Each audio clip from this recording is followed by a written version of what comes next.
একটা পুরাতন গল্প আছে। উত্তরপ্রদেশের এক গ্রামের এক বয়স্ক মুসলিম কৃষক ভোট দিতে এসে বলেছিলেন, ভোট তো দেই কিন্তু নেতা দেখি না। তার নাতি জিজ্ঞাসা করলো, নানা আমাদের নেতা কারা? বৃদ্ধ মাথা নিচু করে বলল, আমাদের নেতা তো ভোটের পরই গায়েব হয়ে যায়। আমি এখন যে গল্পটা বললাম, এই গল্পটা শুধু উত্তরপ্রদেশের না, এটা ভারতের কোটি কোটি মুসলিমের বাস্তব অভিজ্ঞতা। নেতৃত্বের অভাবে আজ মুসলিমদের কাছ থেকে তাদের ধর্মীয় অধিকার, মসজিদ, মাদ্রাসা, কবরস্থানের মালিকানা ছিনিয়ে নেওয়া হলো। যাদের উপর পূর্ণ বিশ্বাস রেখে ভোট দিয়ে নেতা বানালো, তারা আজ চুপ। অসময়ে কাজে আসলো না কেউই।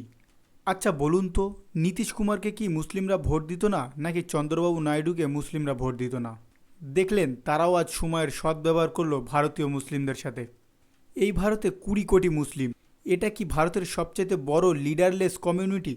আমার তো মনে হয় হ্যাঁ। তোমাদের কি মনে হয় কমেন্টে জানাবেন। অথচ পুরো বাংলাদেশকে দেখো, 18 কোটি মুসলিমের দেশ। নেতা থেকে ধর্মীয় বক্তা, কোনো কিছুই অভাব নেই তাদের। কিন্তু এদেশের কি কোনো মুসলিম লিডার হওয়ার যোগ্য রাখে না? নাকি মুসলিমরা কাউকে যোগ্য বলে মনে করে না? কেন মুসলিমদের মুখ হয়ে কথা বলে অন্য জাতের বা অন্য দলের নেতা? নিজেদের কাউকেই কি ভালো লাগে না, নাকি বিশ্বাস করে না? অন্যদিকে মুসলিম ভোট লাগে সবার, কিন্তু নেতা দেয় না কেউ। তার সত্ত্বেও নির্দ্বিধায় ভোটটা দিতে যায়। আর এই সকল দলকে এতটাই ভালোবাসে যে দলের হয়ে নিজের জীবনটাও অন্যের হাতে বিলীন করে দেয় এই সমাজ। ব্রিটিশরা ভারত ভাগ করার সময় মুসলিমদের আলাদা পরিচয় দিত। সকল মুসলিম যদি ভারত ভাগ করতে চাইতো, তাহলে ভারত সমান ভাগে ভাগ হতো। কিন্তু না, ভারতকেই নিজেদের জন্মভূমি ধরে আঁকড়ে ধরেছিল এই মুসলিম সমাজ। স্বাধীনতার পর কংগ্রেস মুসলিমদের বলল, তোমরাই আমাদের অঙ্গ। ব্যাস, আর কি। দাদুরা কংগ্রেসের হাত ধরতে চালু কর, সাথে হাতে ঝান্ডা ও পিছনে পায়ে পা রেখে হাঁটা, এবং এর সাথে কংগ্রেসকে দীর্ঘ সময় ধরে এদেশের ক্ষমতায় রাখা। সবই এ সমাজের কৃতিত্ব।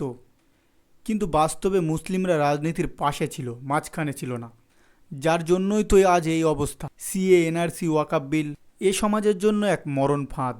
1992 সালে উত্তরপ্রদেশের বাবরি মসজিদ ধ্বংস মুসলিমদের মন ভেঙে দিল। 2002 সালের গুজরাট দাঙ্গা মুসলিম রাজনীতিতে আতঙ্ক গেড়ে বসল। তারপর থেকে ব্যাস, ভারতীয় মুসলিমদের ভোটের স্ট্যাটাস বানিয়ে রেখেছে বর্তমান দলগুলো। কংগ্রেস ভোট চায়, নেতা দেয় না। সমাজবাদী পার্টি, আরজেডি ভোট চায়, কাউকে দায়িত্ব দেয় না। তৃণমূল, আম আদমি পার্টি সম্পূর্ণ মুসলিম ভোট চায়, কিন্তু মন্ত্রীর বেলায় সামান্য অংশ দেয়। বিজেপি তো সরাসরি দূরত্ব, রিপ্রেজেন্টেশনই প্রায় নেই। এরপরে নিয়ে আসা যাক ওয়াইসির প্রসঙ্গ। আসাদুদ্দিন ওয়াইসি বলেন, মুসলিমরা আর অলওয়েজ ফেয়ার ভোট হতে চায় না, তারা পাওয়ার ভোট হতে চায়। মানুষটাকে মুসলিমদের হয়ে দেশের রাজনীতিতে সবসময় আগে থাকতে দেখি।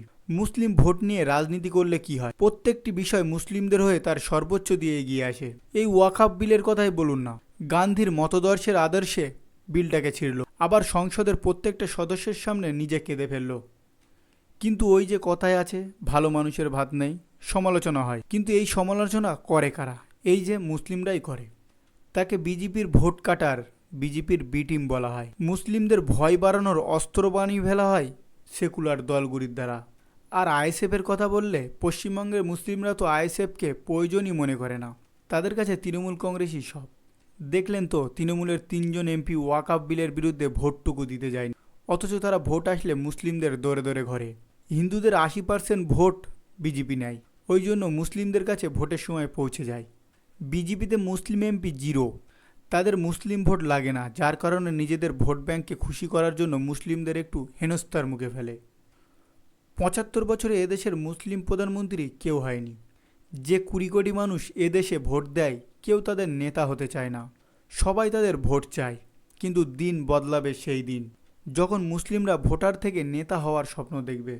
যেদিন বুঝবে যে যে জাতির দল আছে সেই জাতির বল আছে। আপনি যদি একজন মুসলিম হন, প্রশ্ন করুন, খুঁজুন, তৈরি করুন। আপনার নেতা আপনি নিজেই হন। রাজনীতি চাই ভোটের জন্য না, সম্মানের জন্য। ভিডিওটি শেষ পর্যন্ত দেখার জন্য আপনাদের সকলকে ধন্যবাদ।